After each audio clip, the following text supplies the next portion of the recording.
그 집 팔면 끝난다니까. 왜 이렇게 한심하게 붙들고 있어? 그 집은 네 아버지 뼈 묻은 집이다. 그걸 팔라고 그럼 나보고 무너지라는 거야? 날 죽이겠다는 거야. 널 위해 평생 다 줬다. 이젠 내 거 하나 남기겠다는데 그게 그렇게 잘못이냐? 그럼 내가 어떤 짓을 하든 상관없다는 거네. 그래. 이 집 때문에 네 속이 썩을 거면 그렇게 해라. 좋아, 이제 엄마 딸로 살 필요도 없겠네. 모든 건 딸을 축하하러 간 그날 시작됐다. 떡 한 보자기에 담긴 건 기쁨이 아니라 평생 쌓인 눈물이었다. 그 사소한 방문이 이 가족을 산산조각 내버릴 줄 누가 알았을까? 구독과 좋아요 눌러주시면 지금 바로 이야기 시작하겠습니다. 윤자는 아침 6시에 눈을 뜹니다. 손목 시계를 보니 정확히 6시죠. 40년 넘게 이 시간에 일어나던 습관이 몸에 밴 것 같습니다. 창문을 열자 시원한 바람이 얼굴을 스치고 지나갑니다. 멀리 산자락에 걸린 아침 햇살이 참 고운 날이네요. 오늘도 좋은 하루구나. 윤자는 혼잣말을 중얼거리며 부엌으로 향합니다. 가스레인지에 불을 켜고 물을 올려놓죠. 찬장에서 쌀을 꺼내 씻어 밥을 안 칩니다. 이렇게 평범한 아침이 시작되는 거예요.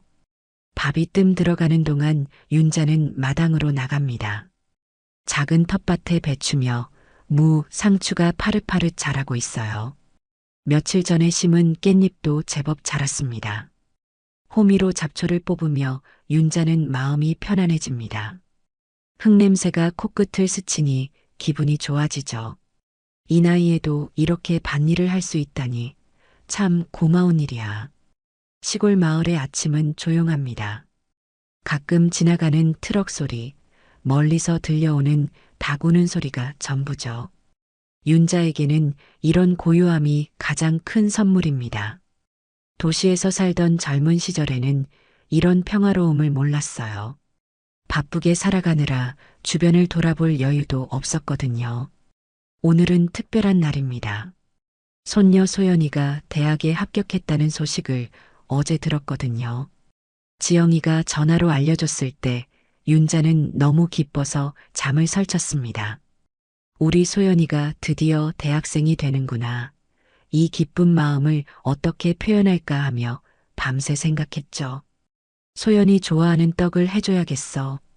그리고 깻잎도 따서 무쳐주고. 윤자는 부엌으로 들어가 찹쌀을 불려놓습니다. 떡을 하려면 시간이 제법 걸리거든요. 오늘 하루 종일 정성을 들여 떡을 해서 내일 서울로 올라갈 계획입니다. 지영이네 집에 가서 소연이 합격을 축하해주고 싶어요. 밥상을 차리며 윤자는 괜히 콧노래가 나옵니다. 된장찌개에 김치, 시래기 나물까지 차려놓고 혼자 먹는 아침밥이지만 오늘은 특별히 맛있게 느껴집니다. 손녀가 대학생이 된다는 기쁨 때문일 거예요. 소연이가 어렸을 때 여기 놀러와서 떡 해달라고 조르던 게 엊그제 같은데 식사를 마치고 설거지를 하며 윤자는 추억에 잠깁니다. 소연이가 초등학생이었을 때 여름휴가차 놀러 온 적이 있었어요. 그때 윤자가 만든 찰떡을 너무 맛있게 먹더라고요. 그 모습이 얼마나 귀여웠는지 몰라요. 오후가 되자 윤자는 본격적으로 떡 만들기에 들어갑니다. 불린 찹쌀을 가루로 내어 체에 곱게 거르죠. 팥도 삶아서 앙금을 만들고요. 이 모든 과정이 시간이 오래 걸리지만 윤자에게는 즐거운 일입니다. 손녀를 생각하며 하는 일이니까요. 떡을 찌는 동안 윤자는 반찬도 준비합니다. 깻잎을 따서 깨끗이 씻어 양념에 무치고 콩나물도 데쳐서 무쳐놓죠. 소연이가 좋아하는 멸치볶음도 만들어 놓습니다. 하나하나 정성스럽게 만드는 윤자의 마음에는 사랑이 가득합니다. 해가 저물 무렵 동네 이장이 윤자네 집에 들릅니다. 막걸리 한 병을 들고 왔네요. 윤자 씨, 오늘 기분이 좋아 보이네요. 무슨 좋은 일 있어요? 아이고, 이장님. 저희 손녀가 대학에 합격했어요. 내일 서울 올라가서 축하해 주려고 떡도 했거든요. 이장은 환하게 웃으며 축하를 건넵니다. 두 사람은 마당에 평상을 놓고 앉아 막걸리를 나눠 마시죠. 윤자는 손녀 자랑을 신나게 늘어놓습니다. 소연이가 얼마나 예쁘고 공부도 잘하는지 성격도 착하다는 이야기를 하며 시간 가는 줄 모릅니다. 참 좋겠네요. 손녀가 대학생이 되다니. 윤자 씨 복이 많아요. 그러게 말이에요. 내가 뭘 그리 잘했다고 이런 복을 받는지. 밤이 깊어가자 이장은 집으로 돌아갑니다. 윤자는 혼자 남아 내일 서울에 가져갈 보자기를 준비하죠.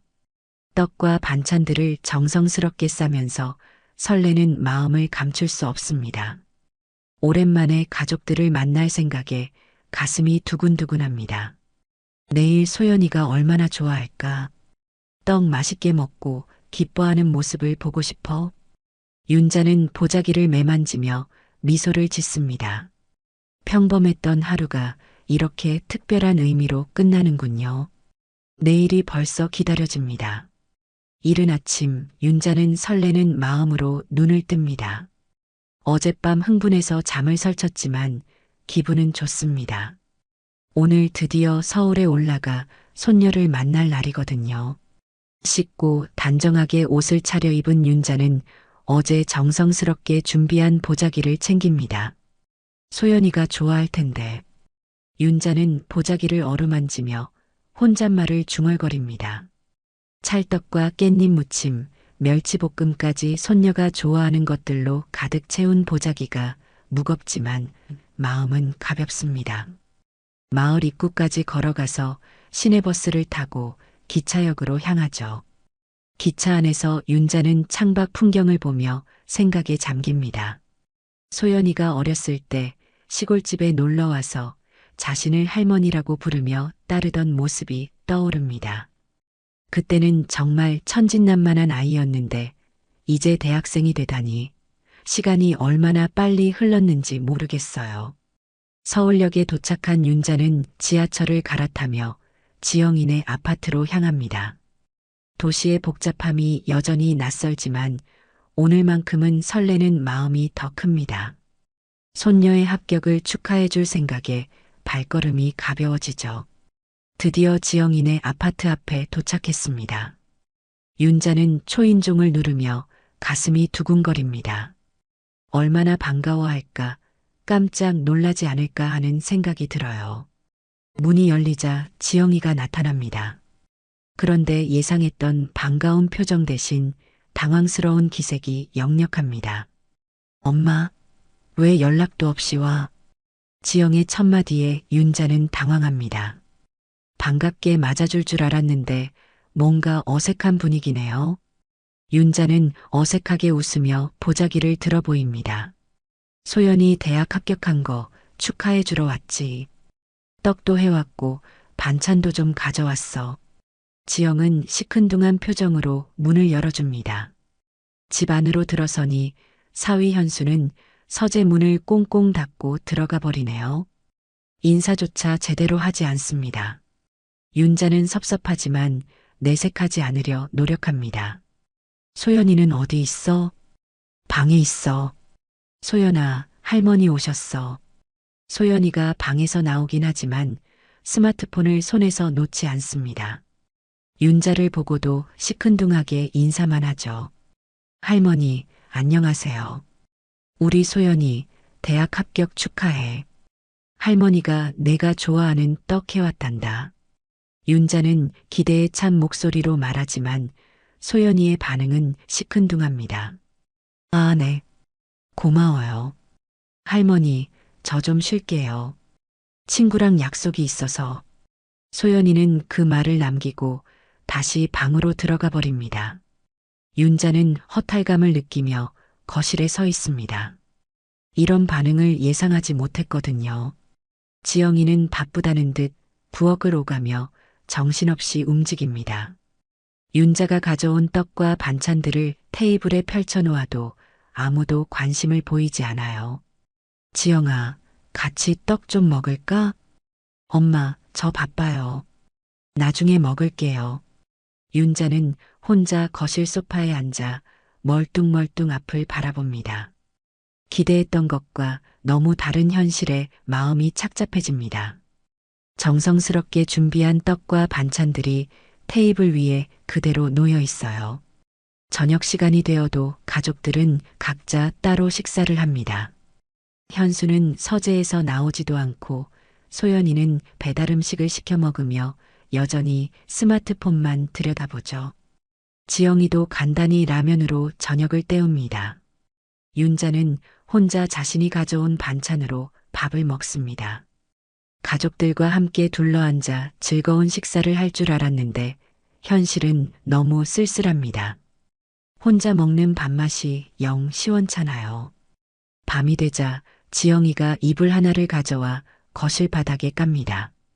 엄마, 여기서 주무세요. 방이 좁아서. 윤자는 아무 말 없이 고개를 끄덕입니다. 푹신한 침대는 기대하지 않았지만 그래도 이렇게 바닥에서 자게 될 줄은 몰랐어요. 가족들이 모두 잠든 후 윤자 혼자 거실에 남겨집니다. 천장을 바라보며 윤자는 눈시울이 붉어집니다. 하루 종일 기대했던 것들이 모두 무너져 내린 기분입니다. 손녀의 합격을 축하해주고 싶었을 뿐인데 왜 이렇게 냉대를 받아야 하는지 이해할 수 없어요. 괜히 왔나? 그저 축하해주고 싶었을 뿐인데. 윤자는 속으로 중얼거리며 한숨을 깊게 쉽니다. 어두운 거실에서 혼자 누워 있으니 더욱 외로움이 밀려옵니다. 시골집에서 혼자 지낼 때보다 가족들 곁에 있으면서도 더 외롭다는 게 이상해요. 창밖으로 도시의 불빛들이 반짝입니다. 하지만 윤자의 마음은 점점 어두워져만 갑니다. 내일은 어떨까?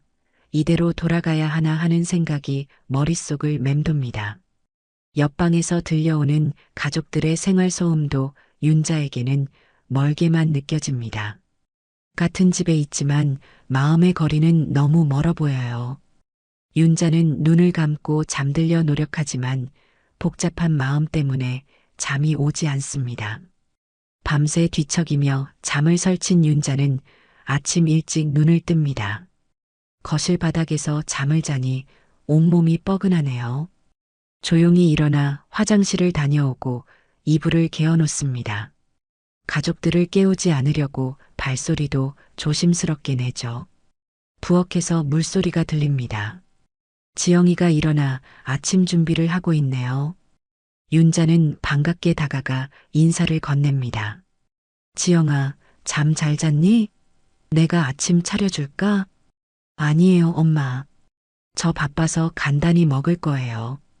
지영이는 냉장고에서 우유를 꺼내 시리얼에 부어 넣습니다. 아침밥을 제대로 차려 먹지도 않네요. 윤자는 마음이 짠해집니다. 딸이 이렇게 바쁘게 살아가는 모습을 보니 안쓰럽기도 하고 걱정도 됩니다. 밥은 안 먹고 그런 걸로 때우니 몸에 좋지 않아. 엄마, 요즘 다들 이렇게 먹어요. 시간도 없고. 지영이는 시리얼을 먹으며 핸드폰을 보고 있습니다. 윤자와 대화를 나누려는 의지가 전혀 보이지 않아요. 윤자는 어색하게 서서 딸의 모습을 지켜봅니다. 현수는 여전히 서재에서 나오지 않고 소연이도 방에서 나올 기미가 없네요. 가족이 모두 한 집에 살면서도 각자 따로 노는 모습이 윤자에게는 낯설기만 합니다. 지영아, 소연이 대학 입학 준비는 어떻게 되어가니? 그건 소연이가 알아서 할 거예요. 요즘 애들 다 혼자 해요. 지영이의 대답은 시큰둥합니다. 손녀의 대학 입학이라는 큰 일도 그저 지나가는 일상 중 하나인 것처럼 여기는 것 같아요. 윤자는 마음이 답답해집니다. 지영이가 시리얼을 다 먹고 그릇을 싱크대에 놓으며 말합니다. 엄마, 솔직히 말할 게 있어요. 윤자는 긴장하며 딸을 바라봅니다. 뭔가 중요한 이야기를 할 것 같은 분위기네요. 우리 아파트 전세가 올랐어요. 많이 올랐어요. 아, 그래. 요즘 집값이 많이 오른다고 하더라. 엄마, 시골집 팔면 좀 도와줄 수 있죠? 지영이의 말에 윤자는 깜짝 놀랍니다. 갑작스럽게 시골집을 팔라는 이야기를 꺼내다니요. 윤자는 당황하며 딸을 바라봅니다. 갑자기 왜 그런 이야기를 해? 엄마도 혼자 그 큰 집에서 살기 힘들잖아요. 팔아서 우리 근처 작은 집으로 이사 오세요. 그러면 우리도 자주 볼 수 있고. 지영이는 마치 당연한 이야기를 하는 듯 말합니다. 하지만 윤자에게는 청천벽력 같은 소리예요. 그 집은 남편과 함께 지은 집이고 평생을 살아온 터전인데 그걸 팔라고 하다니요. 그 집 팔고 너희 근처로 이사와 볼까 했는데. 윤자는 조심스럽게 말해봅니다. 사실 가끔 그런 생각을 해본 적이 있거든요.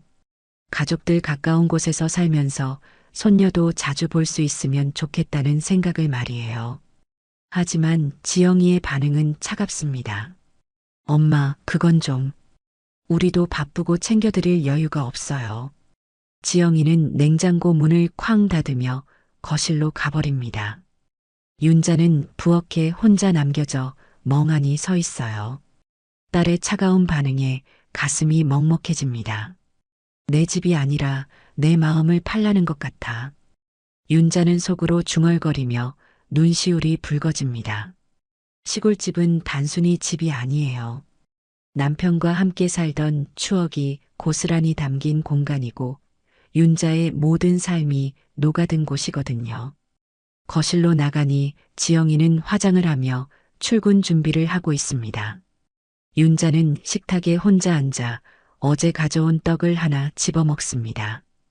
정성스럽게 만든 떡이지만 입에서 모래 씹는 느낌이에요.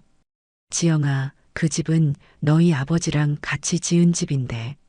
엄마, 아버지 돌아가신 지 벌써 몇 년이에요. 언제까지 그 집에만 매달려 살 거예요? 지영이의 말에 윤자는 할 말을 잃습니다.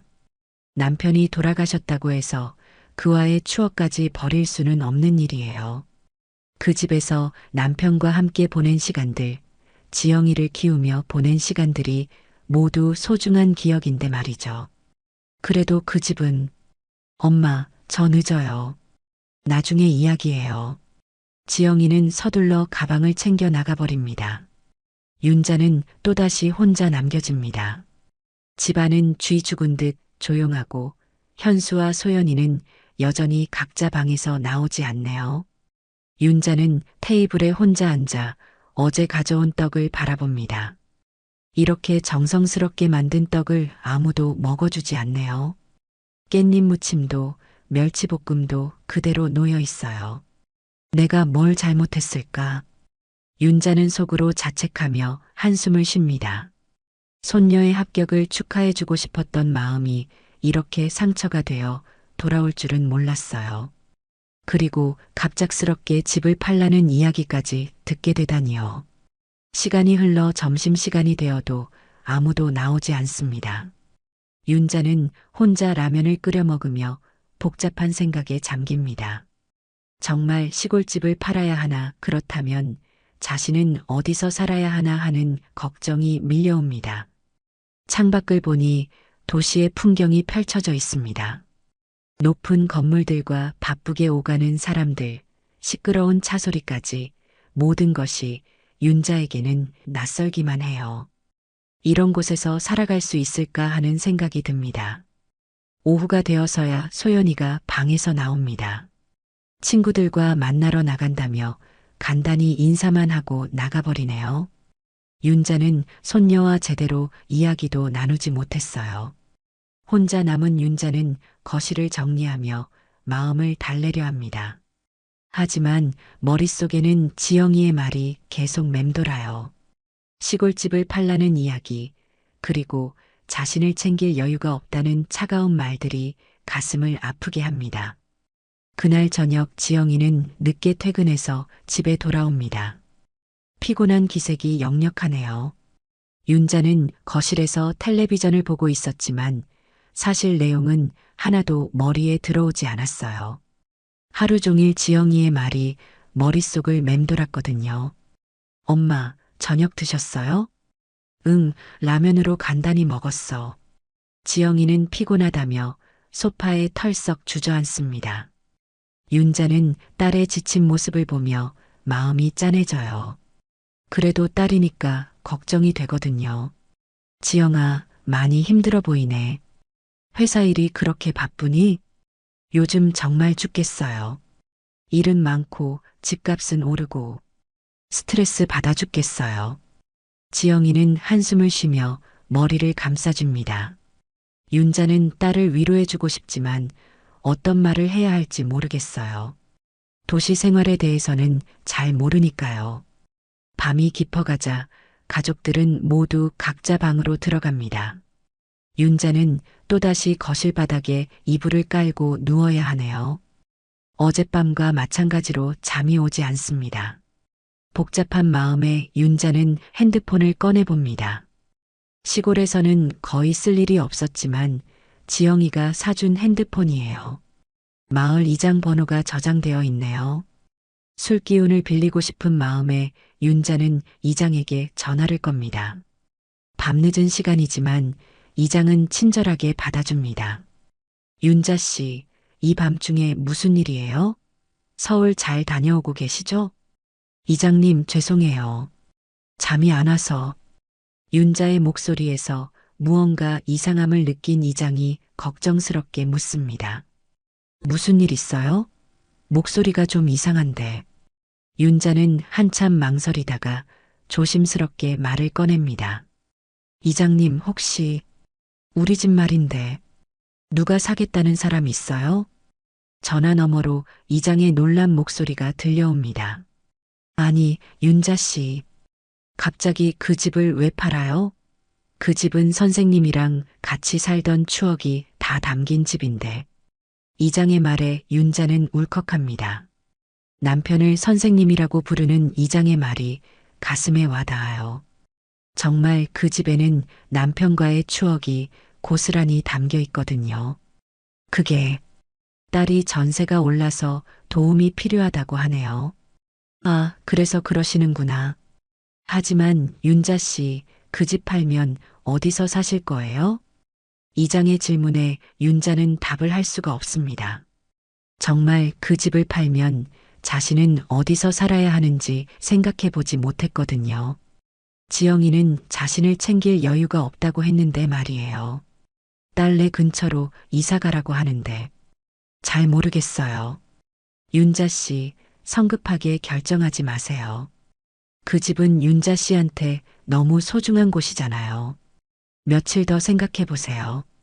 이장의 따뜻한 말에 윤자는 눈물이 핑 돕니다. 가족보다 마을 이장이 자신을 더 걱정해 주는 것 같아 마음이 복잡해져요. 이장님, 고마워요. 제가 너무 감정적이었나 봐요. 아니에요. 가족 일이니까 고민되는 게 당연하죠. 하지만 후회하지 않을 결정을 하세요. 전화를 끊고 윤자는 침대에 주저앉아 흐느낍니다. 마음이 너무 복잡해요. 딸을 도와주고 싶은 마음과 집을 지키고 싶은 마음 사이에서 갈등이 됩니다.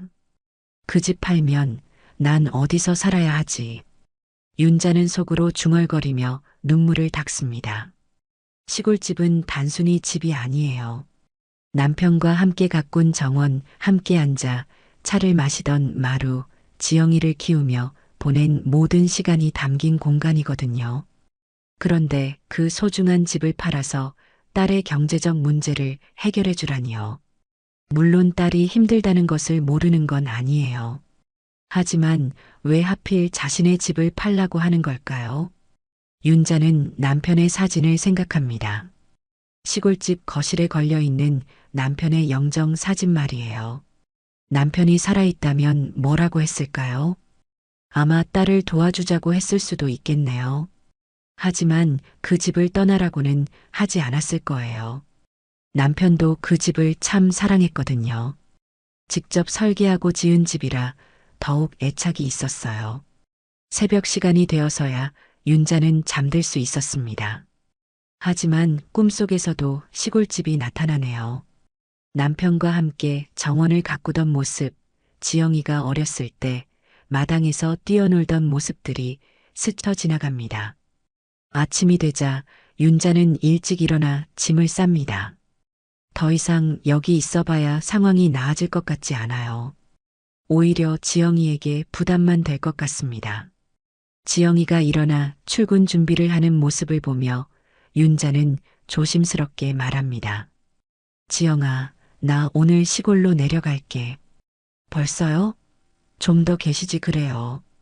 지영이는 말로는 그렇게 하지만 표정에서는 안도감이 느껴져요. 윤자는 씁쓸한 마음이 들지만 내색하지 않습니다. 집에 할 일이 많아서, 그리고 집 팔 일도 생각해 봐야 하고. 아, 그래요. 엄마 결정하시는 대로 하세요.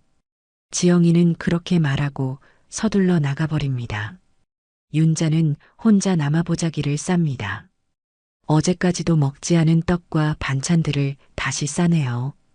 소연이에게 인사라도 하고 가려 했지만 아직 자고 있어요.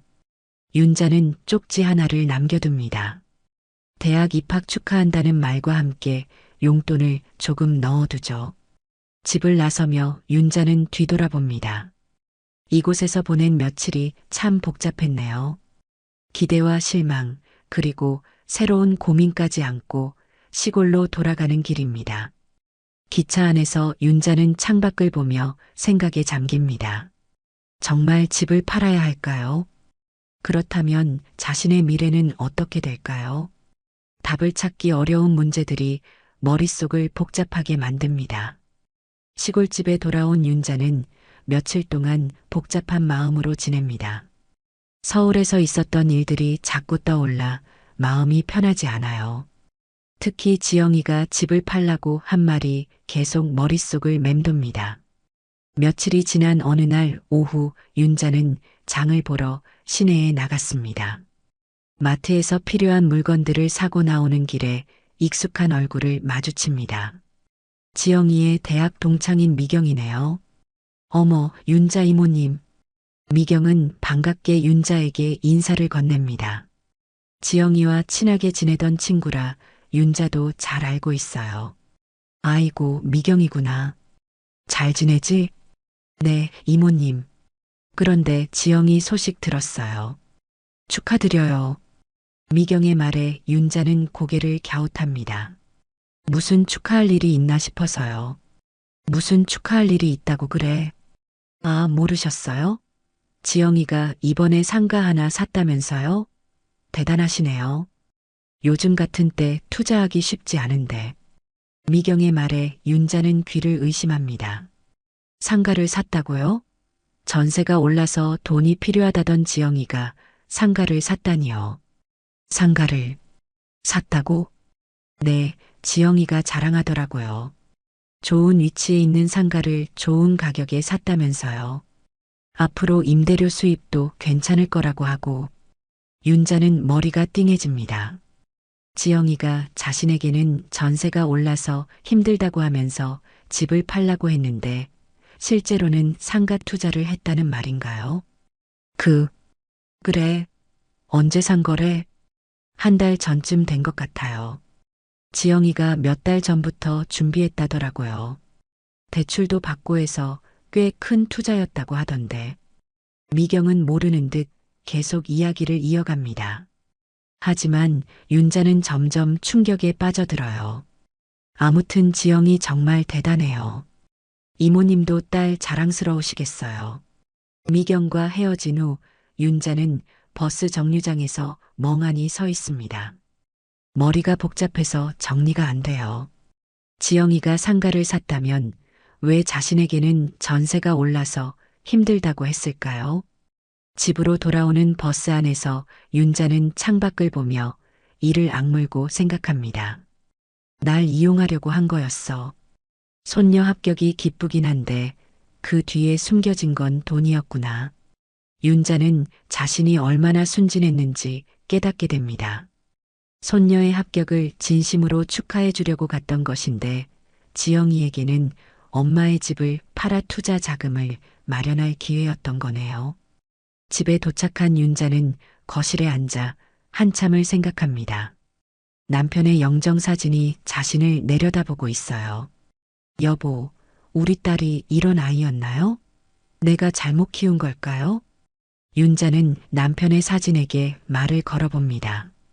물론 대답은 돌아오지 않지만 이렇게라도 하지 않으면 답답한 마음을 달랠 수가 없어요. 저녁을 먹고 난 후에도 윤자는 계속 생각에 잠깁니다. 지영이가 왜 거짓말을 했을까요? 정말 전세가 올라서 힘든 것일 수도 있어요. 하지만 상가까지 살 여유가 있으면서 엄마의 집을 팔라고 하는 건 이해할 수 없습니다. 밤이 되자 윤자는 지영이에게 전화를 걸어볼까 생각해 봅니다. 하지만 뭐라고 말해야 할지 모르겠어요. 상가 산 이야기를 들었다고 하면 지영이가 어떤 반응을 보일까요? 결국 윤자는 전화를 걸지 못하고 잠자리에 듭니다. 하지만 잠이 오지 않아요. 자꾸 지영이의 모습이 떠오릅니다. 어렸을 때 순진하고 착했던 딸의 모습과 지금의 모습이 너무 달라서 마음이 아픕니다. 다음 날 아침 윤자는 마을 이장을 만납니다. 이장은 윤자의 표정이 좋지 않다는 것을 금세 알아챕니다. 윤자 씨, 서울 다녀오신 후로 표정이 좋지 않네요.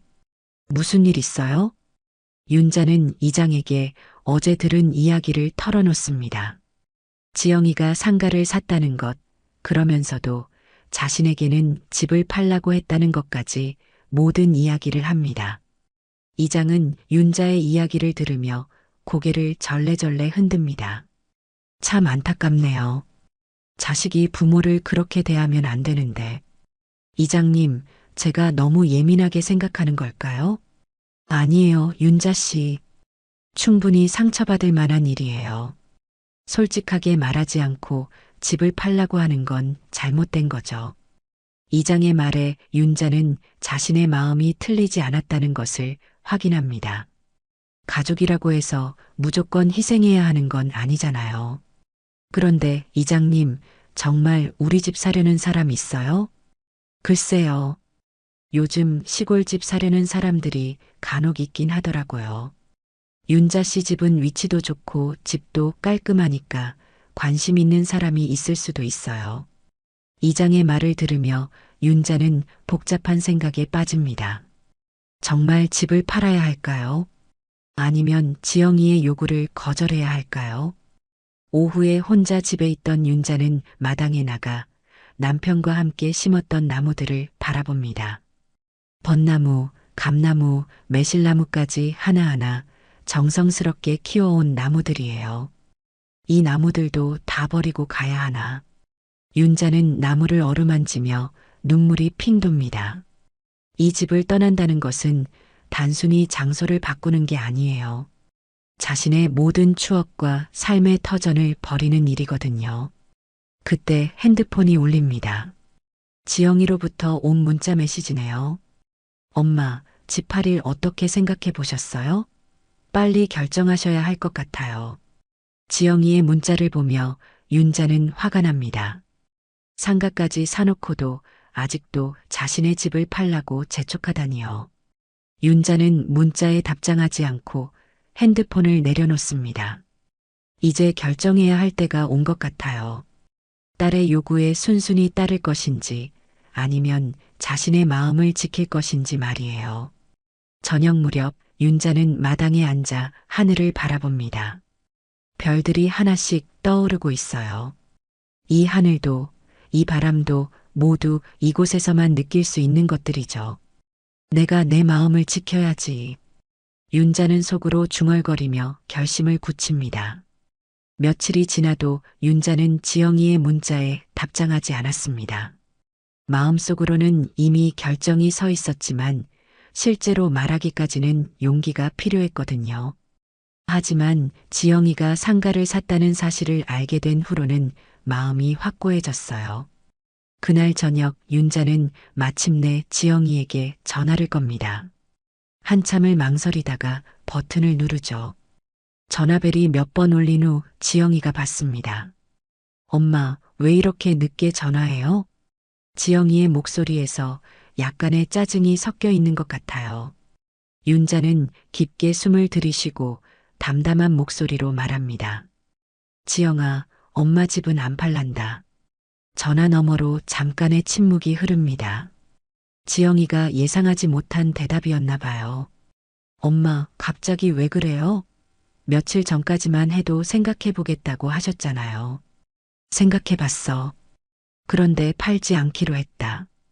윤자는 단호하게 말합니다. 지영이는 당황한 듯 목소리가 높아져요. 엄마, 왜요? 우리가 정말 힘든 상황인 거 아시잖아요. 지영아, 그 집은 네 아버지하고 내가 피땀으로 지킨 집이다. 윤자의 목소리에는 확고한 의지가 담겨 있습니다. 남편과 함께 지은 집이라는 말에 지영이는 잠시 말을 멈춥니다. 엄마, 아버지는 이미 돌아가셨어요. 언제까지 과거에만 매달려 살 거예요? 지영이의 말에 윤자는 가슴이 아픕니다. 하지만 이번에는 물러서지 않을 거예요. 과거에 매달리는 게 아니야. 그 집은 엄마한테 마지막 자존심이야. 자존심이요? 엄마, 지금이 어떤 상황인지 아세요? 지영이는 목소리를 높이며 따져 묻습니다. 하지만 윤자는 흔들리지 않아요. 알고 있어. 내가 상가 샀다는 것도 알고 있고. 이 말에 지영이는 완전히 당황합니다. 전화 너머로 숨소리만 들려와요. 그건 어떻게? 미경이를 만났어. 내가 한 달 전에 상가 샀다며?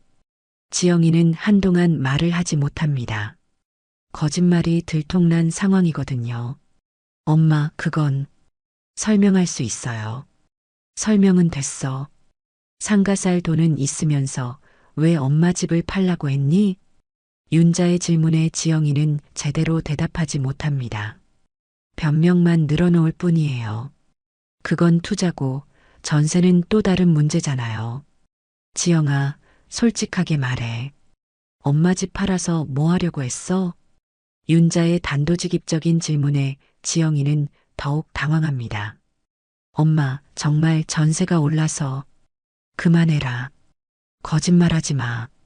윤자의 단호한 목소리에 지영이는 말문이 막힙니다. 한참의 침묵이 흐른 후 지영이가 작은 목소리로 말합니다. 엄마, 미안해요.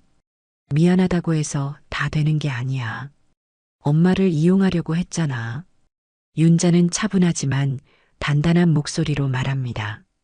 가슴이 아프지만 이번에는 확실히 해야겠어요. 엄마는 내 돈줄이 아니야. 이 말에 지영이는 울음을 터뜨립니다. 엄마, 정말 미안해요. 그런 뜻이 아니었어요. 그런 뜻이 아니었다면 왜 거짓말을 했니? 왜 상가 산 이야기는 숨겼어? 지영이는 대답하지 못하고 계속 웁니다. 윤자도 마음이 아프지만 이번에는 물러서지 않을 거예요. 네 아버지하고 같이 지은 이 집에서 나는 내 마지막 날까지 살 거다. 윤자의 확고한 의지에 지영이는 더 이상 말하지 못합니다. 엄마, 미안하지만 그만해라. 엄마도 생각할 시간이 필요해. 윤자는 그렇게 말하고 전화를 끊어버립니다. 손이 떨리고 가슴이 두근거리지만 마음은 시원합니다. 드디어 자신의 마음을 지켰거든요. 거실에 앉아 윤자는 남편의 사진을 바라봅니다. 여보, 내가 옳은 일을 한 거죠? 물론 사진에서 대답이 나올 리는 없지만 윤자는 남편이 자신을 응원해주고 있다는 느낌을 받습니다. 그날 밤 윤자는 오랜만에 깊게 잠들 수 있었습니다. 마음속에 있던 응어리가 풀린 기분이에요. 물론 지영이와의 관계가 어떻게 될지는 걱정되지만 자신을 지킨 것에 대한 안도감이 더 큽니다. 다음 날 아침 윤자는 평소보다 일찍 일어나 마당 정리를 합니다. 마음이 한결 가벼워진 것 같아요. 텃밭의 채소들도 더 싱싱해 보이고 남편과 함께 심은 나무들도 더 푸르게 느껴집니다. 내가 내 마음을 지켜야지. 이제서야 깨닫는다. 윤자는 속으로 중얼거리며 미소를 짓습니다. 딸을 사랑하는 마음은 변하지 않지만 그렇다고 해서 자신을 희생할 필요는 없다는 것을 깨달았어요. 오후에 마을 이장이 윤자네 집에 들립니다. 윤자의 밝아진 표정을 보고 의아해하네요. 윤자 씨, 오늘 기분이 좋아 보이네요. 네, 이장님. 마음의 짐을 하나 덜었거든요. 윤자는 이장에게 어젯밤 지영이와 나눈 대화를 이야기해 줍니다. 이장은 고개를 끄덕이며 윤자의 결정을 지지해 줍니다. 잘하셨어요. 가족이라고 해서 무조건 희생할 필요는 없죠. 그러게 말이에요. 처음에는 딸이 힘들다고 하니까 도와줘야겠다는 생각만 했는데 생각해보니 제 삶도 소중하더라고요. 이장과 이야기를 나누며 윤자는 자신의 결정이 옳았다는 확신을 갖게 됩니다. 물론 지영이가 다시 연락해 올 수도 있고 관계가 어색해질 수도 있어요. 하지만 그보다는 자신의 자존심과 삶의 터전을 지키는 것이 더 중요하다는 생각이 듭니다. 저녁이 되자 윤자는 마당에 나가 별을 바라봅니다. 어젯밤과 같은 하늘이지만 오늘은 마음이 평온해요. 자신을 지켰다는 뿌듯함이 마음을 따뜻하게 해줍니다. 이제 좀 편안하네. 윤자는 혼잣말을 중얼거리며 집 안으로 들어갑니다. 내일은 어떤 하루가 될까요? 지영이가 다시 연락해 올까요? 아니면 화가 나서 연락을 끊어버릴까요? 어떻게 되든 윤자는 후회하지 않을 거예요. 자신의 마음을 지킨 것이니까요. 일주일이 지나도록 지영이로부터는 아무런 연락이 없었습니다. 윤자는 마음 한편으로는 걱정이 되면서도 한편으로는 안도감을 느꼈어요. 딸과의 갈등이 없어진 지금이 오히려 더 평화로웠거든요. 그런데 어느 날 오후 윤자가 텃밭에서 일하고 있을 때 차 소리가 들려옵니다. 고개를 들어보니 지영이의 차가 마당으로 들어오고 있네요. 예상하지 못한 방문에 윤자는 당황합니다. 차에서 내린 지영이의 표정은 어두워 보입니다. 일주일 전 전화 통화 이후 처음 만나는 거라 분위기가 어색해요. 엄마. 지영이가 먼저 인사를 건넵니다. 목소리에는 피로감이 묻어나네요. 지영아, 갑자기 왜 왔어? 연락도 없이. 윤자는 손에 묻은 흙을 털며 딸을 바라봅니다. 지영이는 한참 동안 말을 하지 못하고 서 있어요. 엄마, 우리 이야기 좀 해요. 뭔 이야기? 윤자는 경계하는 마음으로 묻습니다. 혹시 또 집을 팔라고 하러 온 건 아닌지 걱정이 되거든요. 집 안으로 들어가요. 지영이는 윤자를 따라 집 안으로 들어갑니다. 거실에 앉은 지영이는 한동안 말을 꺼내지 못해요. 윤자도 딸의 눈치를 보며 기다립니다. 엄마, 왜 이렇게 고집을 부려요? 지영이가 마침내 입을 엽니다. 하지만 여전히 집을 팔라는 이야기네요. 고집이 아니야. 내 마음이야. 이 집 팔면 나도 편하고 엄마도 우리 곁에서 살 수 있잖아요. 지영이는 여전히 포기하지 않고 있어요. 하지만 윤자의 마음은 이미 굳어진 상태입니다. 지영아, 지난번에도 말했잖아. 엄마는 내 돈줄이 아니라고. 엄마, 그런 뜻이 아니에요. 정말로 우리 가족이 함께 살면 좋겠다는 거예요. 지영이는 애원하는 목소리로 말하지만 윤자는 흔들리지 않습니다.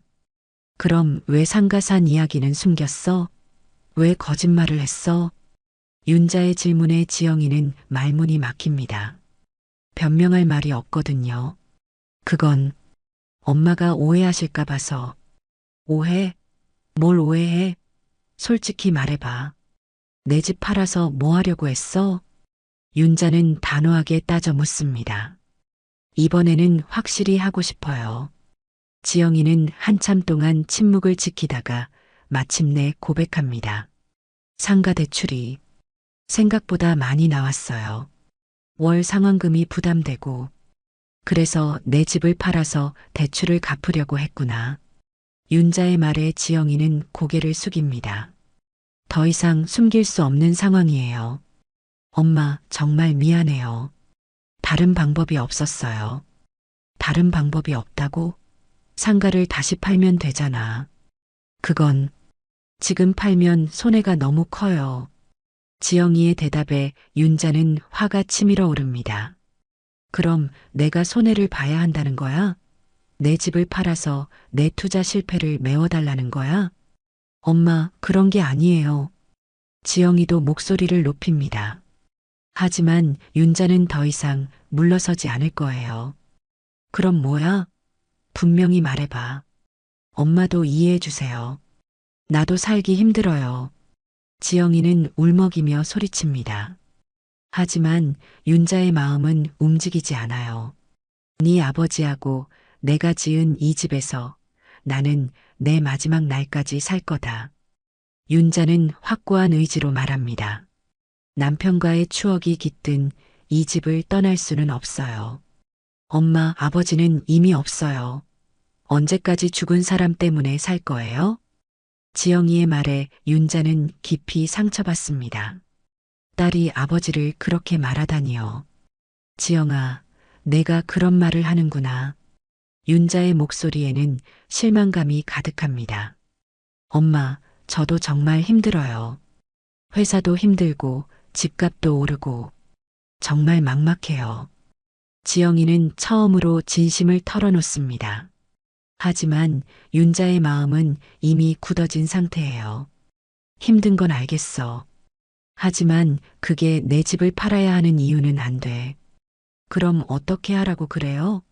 정말 길이 없어요. 지영이는 절망적인 목소리로 외칩니다. 상가를 팔아. 손해를 보더라도 팔고 다시 시작해. 엄마, 그럼 지금까지 투자한 돈이 다 날아가요. 그건 내 선택이었잖아. 왜 그 책임을 내가 져야 해? 윤자의 말에 지영이는 할 말을 잃습니다. 정말 자신의 잘못이었거든요. 엄마는 내 마음을 전혀 모르세요. 지영이는 화를 내며 일어섭니다. 내 마음? 내가 내 마음을 알아? 윤자도 일어서서 딸을 마주봅니다. 엄마한테 그 집이 뭔지 알아? 네 아버지하고 같이 꾸민 우리들만의 공간이야. 거기서 너를 키웠고 행복했던 시간들을 보냈어. 윤자의 목소리에는 간절함이 담겨 있습니다. 미안하지만 그만해라. 더 이상 이 이야기 하기 싫어. 윤자는 단호하게 말하며 자리에서 일어납니다. 지영이는 잠시 멈춰서더니 갑자기 울음을 터뜨립니다. 나도 너무 힘들었어요. 엄마, 미안해요. 처음으로 지영이가 진심으로 사과하는 모습을 보입니다. 하지만 윤자는 여전히 마음을 열지 않아요. 미안하다고 해서 다 되는 게 아니야. 엄마를 이용하려고 한 마음은 어떻게 할 거야? 지영이는 대답하지 못하고 계속 웁니다. 윤자도 마음이 아프지만 이번에는 물러서지 않을 거예요. 집에 가라. 그리고 다시는 이런 이야기 꺼내지 마. 윤자의 단호한 말에 지영이는 고개를 숙이고 집을 나섭니다. 차가 멀어져 가는 소리를 들으며 윤자는 마당에 주저앉습니다. 정말 이게 맞는 걸까? 윤자는 혼잣말을 중얼거리며 깊은 한숨을 쉽니다. 딸과의 관계가 이렇게 틀어질 줄은 몰랐어요. 하지만 후회하지는 않습니다. 자신의 마음을 지킨 것이니까요. 지영이가 울며 떠난 지 석 달이 흘렀습니다. 그동안 윤자는 연락 한 번 없는 딸을 생각하며 복잡한 마음으로 지냈어요. 가끔은 너무 냉정했나 싶어 후회도 했지만 자신의 결정이 옳았다는 마음은 변하지 않았습니다. 어느 가을날 오후 윤자는 마당에서 김장 준비를 하고 있었습니다. 배추를 다듬으며 혼자서도 이렇게 살아갈 수 있다는 것을 새삼 느끼고 있어요. 그때 익숙한 차 소리가 들려옵니다. 고개를 들어보니 지영이의 차가 마당으로 들어오고 있네요. 하지만 이번에는 혼자가 아니에요. 조수석에서 소연이가 내리고 뒷좌석에서는 지영이가 큰 보자기를 들고 나옵니다. 할머니, 소연이가 먼저 달려와 윤자를 안습니다. 오랜만에 보는 손녀의 모습에 윤자는 마음이 뭉클해져요. 소연아, 언제 이렇게 컸니? 대학 생활은 어때? 좋아요, 할머니. 할머니 보고 싶었어요. 소연이의 진심 어린 말에 윤자는 미소를 짓습니다. 그동안 서운했던 마음이 조금씩 풀리는 것 같아요. 지영이는 조심스럽게 다가와 인사를 건넵니다. 엄마, 안녕하세요. 석 달 전과는 완전히 다른 모습이에요. 고개를 숙이고 조심스러워하는 딸의 모습에 윤자는 마음이 복잡해집니다. 지영아, 갑자기 무슨 일이야? 엄마, 이번엔 저희가 해드릴게요. 지영이는 들고 온 보자기를 풀어 보입니다. 떡과 나물, 그리고 정성스럽게 만든 반찬들이 들어있네요. 소연이랑 같이 왔어요. 할머니께 맛있는 거 해드리고 싶어서. 소연이도 활짝 웃으며 말합니다. 할머니, 엄마가 저한테 요리 가르쳐 줬어요. 할머니가 해주셨던 깻잎 무침도 만들어 왔어요. 윤자는 놀란 표정으로 딸과 손녀를 바라봅니다. 석 달 전과는 완전히 달라진 모습이에요. 지영아, 이게 다 뭐야? 엄마, 죄송해요. 그동안 정말 잘못 생각했어요. 지영이는 진심으로 사과하는 표정입니다. 윤자는 딸의 변화된 모습에 당황스러워해요. 집 안으로 들어가자. 세 사람은 거실로 들어가 둘러앉습니다. 지영이가 가져온 음식들을 테이블에 펼쳐놓으니 예전에 윤자가 준비했던 것처럼 정성이 가득해 보여요. 엄마, 이거 드셔보세요. 소연이가 직접 만든 거예요. 소연이는 수줍게 웃으며 깻잎 무침을 윤자 앞으로 밀어줍니다.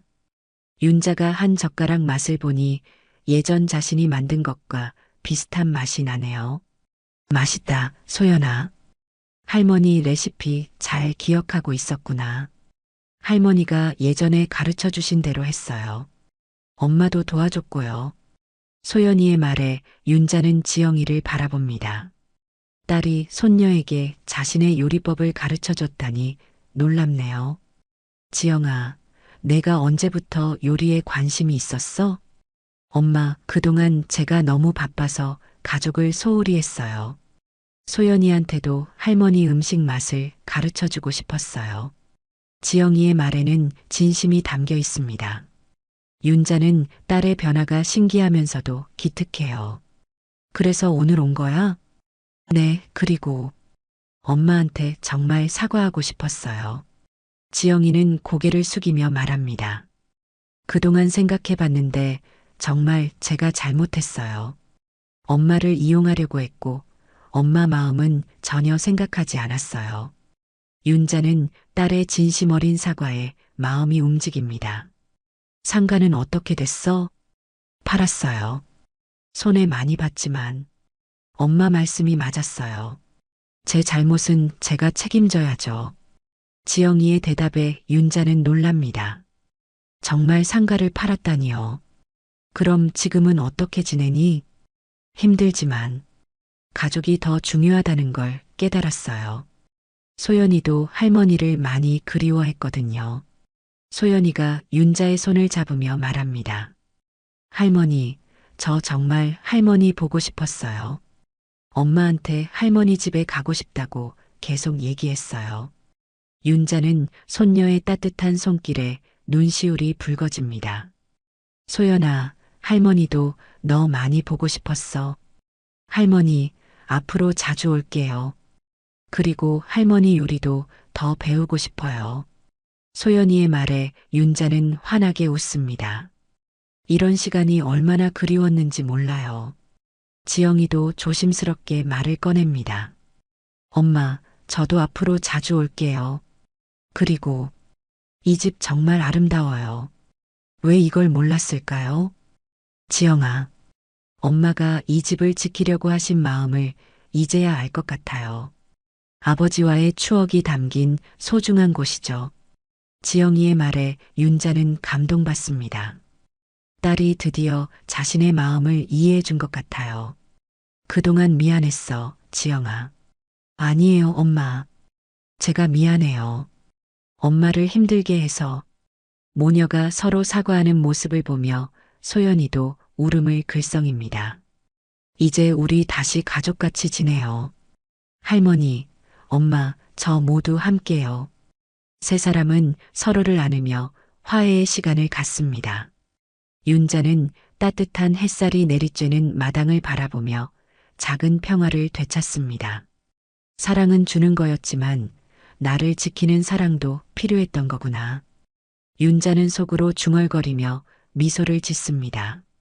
자신을 지킨 덕분에 진정한 가족의 의미를 되찾을 수 있었어요. 저녁이 되자 세 사람은 함께 밥상을 차려 먹습니다. 오랜만에 가족이 함께하는 식사라 더욱 맛있게 느껴져요. 할머니, 다음에는 김장도 함께해요. 그래, 소연아. 할머니가 김장하는 법도 가르쳐 줄게. 저도 배울게요, 엄마. 지영이도 적극적으로 나서며 말합니다. 윤자는 이런 모습이 너무 행복합니다. 밤이 깊어 가족들이 돌아갈 시간이 되었습니다. 이번에는 섭섭한 작별이 아니에요. 엄마, 다음 주에 또 올게요. 할머니, 사랑해요. 가족들을 배웅하며 윤자는 마음이 따뜻해집니다. 자신의 결정이 옳았다는 것을 다시 한번 확신하게 되었어요. 사랑한다는 것은 때로는 자신을 지키는 것도 포함하는 법이니까요. 나이가 들수록 더 소중해지는 것은 바로 내 마음을 지키는 일입니다. 오늘 윤자의 용기에 박수를 보내주시며 여러분만의 이야기도 댓글로 나눠주세요. 앞으로도 감동적인 이야기로 찾아뵐 테니 구독과 알림 설정 부탁드려요.